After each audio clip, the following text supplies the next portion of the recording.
ভাগ্য খারাপ রাজনীতিবিদ এটিএম পেয়ারুল ইসলামের। ছাত্র জীবন থেকে মুজিবি আদর্শ ধারণ করে রাজনীতিতে সক্রিয় ছিলেন চট্টগ্রাম আওয়ামী লীগের সিনিয়র সহসভাপতি ও সাবেক জেলা পরিষদ চেয়ারম্যান এটিএম পেয়ারুল ইসলাম। তিনি তৃণমূলের রাজনীতি থেকে উঠে আসা একজন রাজনীতিবিদ হিসেবে সকলের কাছে পরিচিত। রাজনীতিতে তার অসামান্য অবদান ও ত্যাগ স্বীকার করার অনন্য নজির রয়েছে। দলের দুঃসময়ে দলের জন্য কাজ করেছেন তিনি, কিন্তু মূল্যায়ন হিসেবে তেমন একটা অর্জন করতে না পারলেও শেষ সময়ে তাকে জেলা পরিষদ চেয়ারম্যান পদে আওয়ামী লীগ মনোনয়ন দিয়ে পরবর্তী স্থানীয় জনপ্রতিনিধিদের ভোটে জেলা পরিষদ চেয়ারম্যান হিসেবে নির্বাচিত হন।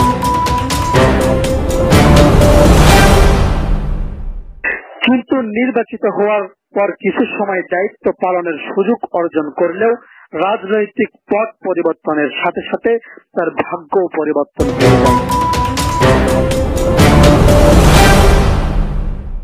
সামরিক শাসন হোসাইন মোহাম্মদ এরশাদের শাসন আমলে উপজেলা পরিষদ ব্যবস্থা প্রবর্তিত থাকাকালে 1990 সালে এটিএম পেয়ারুল ইসলাম উপজেলা পরিষদ চেয়ারম্যান পদে নির্বাচন করেন।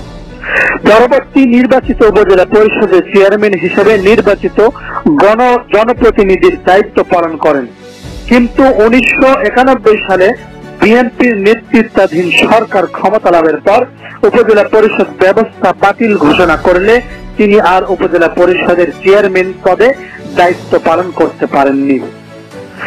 2019 সালে নবম জাতীয় সংসদ নির্বাচনে চট্টগ্রাম 2 ফটিকছড়ি সংসদীয় আসনে মহাজোট দলের প্রার্থী হিসেবে এটিএম পেয়ারুল ইসলাম নৌকা প্রতীক নিয়ে বিএনপির হেভি ওয়েট প্রার্থী সালাউদ্দিন কাদের চৌধুরীর বিপক্ষে নির্বাচনে অংশগ্রহণ করলে ভোট যুদ্ধে তিনি হেরে যান।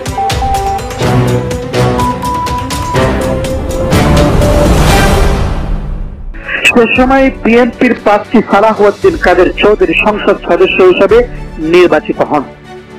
সর্বশেষ 2022 সালের শেষ সময়ে তিনি চট্টগ্রাম জেলা পরিষদ চেয়ারম্যান পদে নির্বাচিত হন। দীর্ঘ 1.5 বছরের মতো এই পদে দায়িত্ব পালন করার সুযোগ পায়। কিন্তু গত 5 আগস্ট দেশের রাজনৈতিক অদ্ভুত পরিস্থিতি সৃষ্টি হওয়ার পর দেশের স্থানীয় শাসন ব্যবস্থার এসব প্রতিষ্ঠান অকার্যকর ও নির্জীব হয়ে পড়ে। জনপ্রতিনিধি অনুপস্থিতির কারণে 19 আগস্ট সরকারের আরোপিত প্রজ্ঞাপন অনুযায়ী দেশের বিভিন্ন জেলা পরিষদের মতো চট্টগ্রাম জেলা পরিষদের চেয়ারম্যানও অপসারিত হয়।